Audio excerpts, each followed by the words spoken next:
गोरेदाऊ जी में कथा चल रही थी। पूज्य श्री बक्सर वाले महाराज जी भी थोड़ी देर कृपा करते थे और विशेष रूप में दास ही प्रवचन कर रहा था, बाबा को स्मरण में होगा। गोरेदाऊ जी में कथा चल रही थी तो पूज्य मामा जी के चरणों में बैठे भक्तमाली जी के, तो उन्होंने एक बहुत सुंदर बात सुनाई। मामा जी ने कहा कि एक वृद्ध संत हमारे निकट आए और हमसे कहने लगे कि मामा जी आप अटकते भटकते रहते हो, कभी ट्रेन में, कभी बस में, कभी प्लेन में और या व्यासपीठ पर, एक जगह तो आप कहीं मिलते नहीं हो, हमेशा भटकते रहते हो, शरीर बर्बाद कर लिया है आपने घूम फिर करके। आपको क्या उपलब्धि हुई? इतने समय तक लगातार भटकने में आपको क्या उपलब्धि हुई? आपको क्या अनुभूति हुई? अपनी अनुभूति बताइए। बोले हमने संत से बड़ी विनम्रता पूर्वक कहा, क्या करें महाराज, अटकना भटकना ही लीलार पर लिखा के लाए हैं, तो आप क्या करिएगा?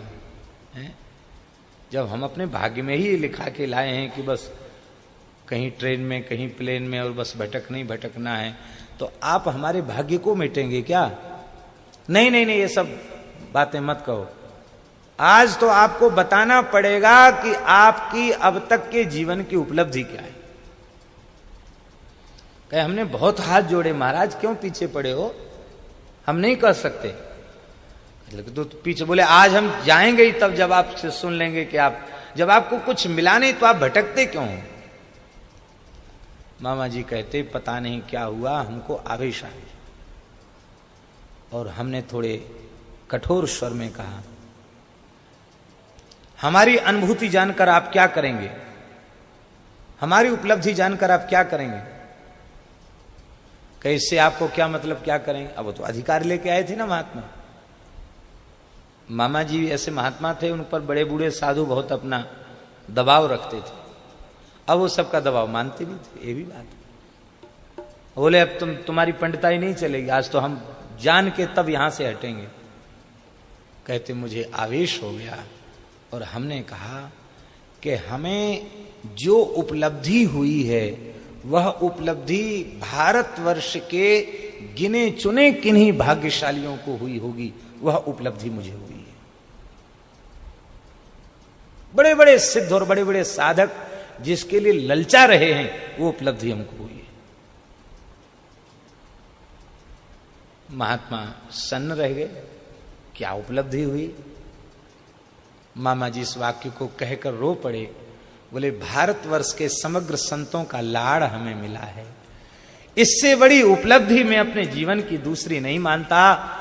मैंने करपात्री जी को भी पुष्पवाटिका का प्रसंग सुनाकर रुलाया है। हमने पूज्य स्वामी श्री अखंडानंद सरस्वती जी को भी सुना करके गदगद किया है। हमने पूज्य स्वामी श्री विष्णु आश्रम जी को भी कथा सुनाई है और भगवान के चरित्र गागा कर हमने संतों को सुनाए हैं और संतों का वात्सल्य हमने प्राप्त किया है। हम अपने जीवन की इससे बड़ी कोई उपलब्धि नहीं मानते। एक और वाक्य सुनाया। बोले एक महात्मा हमसे आए, बोले कि मामा जी, आपको सब लोग मामा जी कहते हैं इसी नाते से कि आप किशोरी जी को अपनी बहन मानते हैं, तो आप मानते हैं किशोरी जी को अपनी बहन, किशोरी जी आपको अपना भैया मानती हैं क्या? महात्मा भी महाराज विचित्र होते हैं प्रश्न करने वाले। आप मानते हैं किशोरी जी हमारी बहन, किशोरी जी मानती हैं आपको भैया? हाँ बिल्कुल मानती हैं। कैसे? बोले नहीं मानती होती तो आप हमको मामा जी कैसे कहते हैं?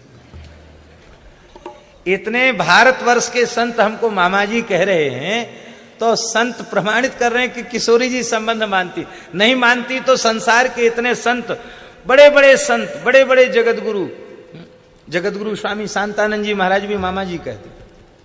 तो इतने बड़े बड़े महापुरुष जब मामा जी कह रहे हैं, इसका मतलब संबंध की स्वीकृति या तो ठाकुर जी की ओर से होती है या ठाकुर जी के अभिन्न स्वरूप संतों की ओर से होती है। अब संत मामा जी कह रहे हैं तो आपको विश्वास होए ना होए, आप मामा जी कह रहे हैं तो हमें तो विश्वास हो गया कि जानकी जी ने हमको अपना भाई मान लिया।